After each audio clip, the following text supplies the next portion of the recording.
So is everyone here? Yeah. Yeah. Okay. I've just prepared a few words, so I hope I don't bore you too much.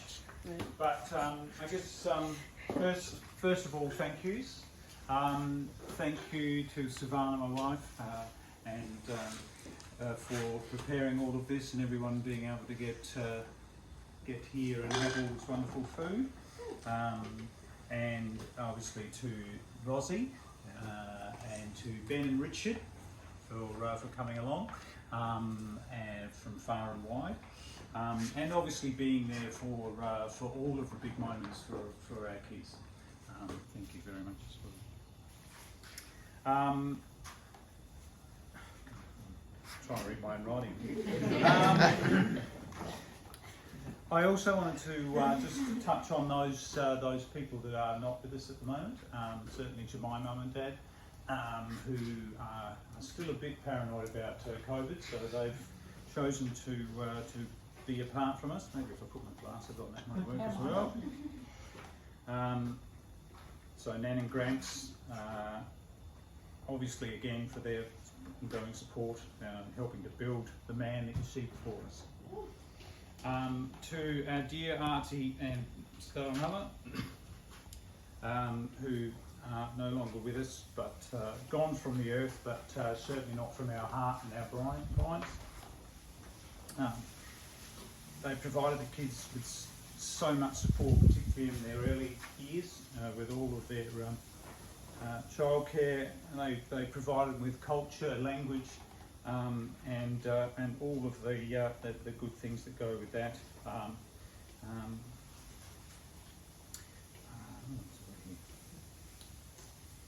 And some examples of that were just things like singing in the language, boys singing in Slovenian, eating Starmama's famous food, which we continue to enjoy, and Joel also prepares that for us on a weekly basis.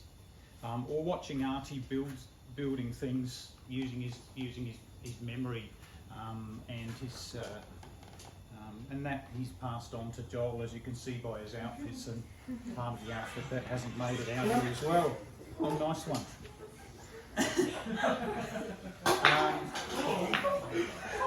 Now to all of his friends here.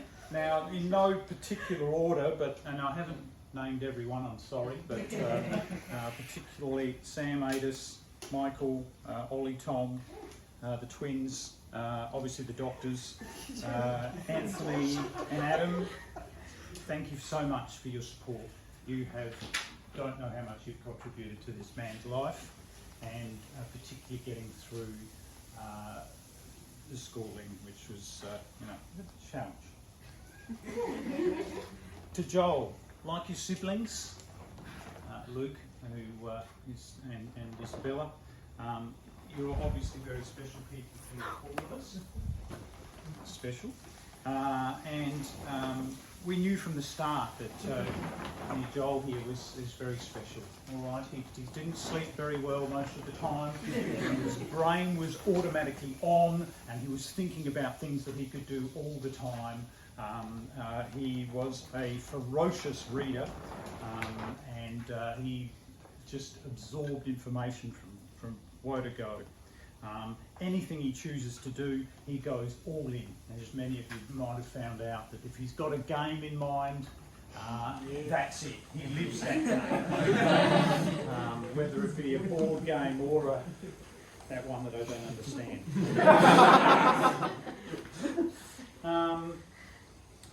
What else was I going to say? He's obviously a guy that loves facts and figures. All right, he loves the rules. He is a stickler for the rules. Okay, extraordinarily does not deal with cheats or people that are not following those rules. And certainly any game that you will play, this is the man that you want that's got the rule book there ready to go for us to give us all of that information.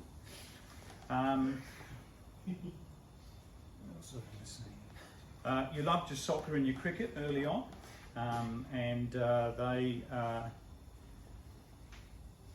all the rules, yeah, blah, blah, blah. Yeah, I've read about it. this has developed many of your characteristics. So certainly there are many things that I could mention about his character, but one thing that comes out fairly clearly is his selflessness, or his ability to sacrifice all for those around him. He'll always say, you go first, you do that first, you do it. If that's what you want to do, I'll sit back here and I'll get things done for you. So, and that can't be clearer. I mean, for instance, one thing that struck me, or one thing that I had noticed as an example, was in cricket. He loved to bowl. All right, that was his thing. He loved to bowl, spin bowling, and he was good at it. Okay, but in the school cricket, there wasn't they didn't have a wicket keeper, or if they did have a wicket keeper, the ball would go straight through them and straight down to the boundary. And for a guy that likes rules and likes playing games, he stepped up and said, "Okay, well, I'm not going to bowl. I'm going to be the wicket keeper. I'll sacrifice my bowling to do that wicket-keeping job," and that was extraordinary. So I thank you for giving that to us. Just a few other things. I've said that he's obviously very protective of his friends and his family. This is more evident than when dear old Isabella started the junior school. All right, and she had this and he certainly looked out for her as best you can for a younger sister. Embarrassing, but certainly he was there. You also stood up for your friends and family, and one of those areas that we were really proud of was standing up for the bro, against that bro, the bro code. that made us really proud. Okay. You're committed to causes. The 24-hour walk. God, that was fun, wasn't it? It was cold. But you all got there. Anthony, magnificent. You kept on walking. And of course the Cambodia trips, which obviously the twins, we thank you so much for including us in that. But I wasn't there. You're so imaginative, constantly thinking of new ways to do things. An example, of course, is his outfit, and this is only half of it, but certainly that is also an extraordinary treat. Just a couple of dad moments just to finish off. I remember forever things that I'll take away.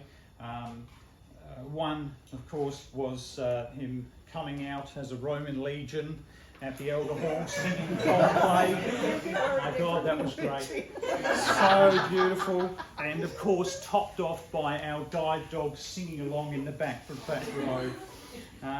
Secondly, obviously taking a hat trick in Payneham cricket. God help me, if I'd had good eyes, I would have actually been able to see every one of those balls, but nonetheless, a great moment. And last but all, scoring a goal from the halfway mark in soccer for Enfield.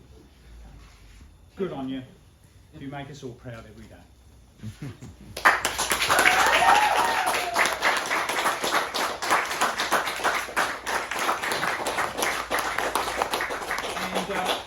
There's this cake, but of course that's not enough in this house.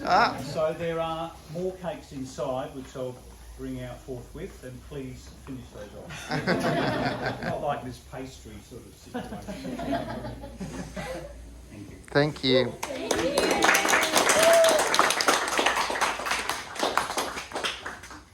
All right. Yes, get the music going, please.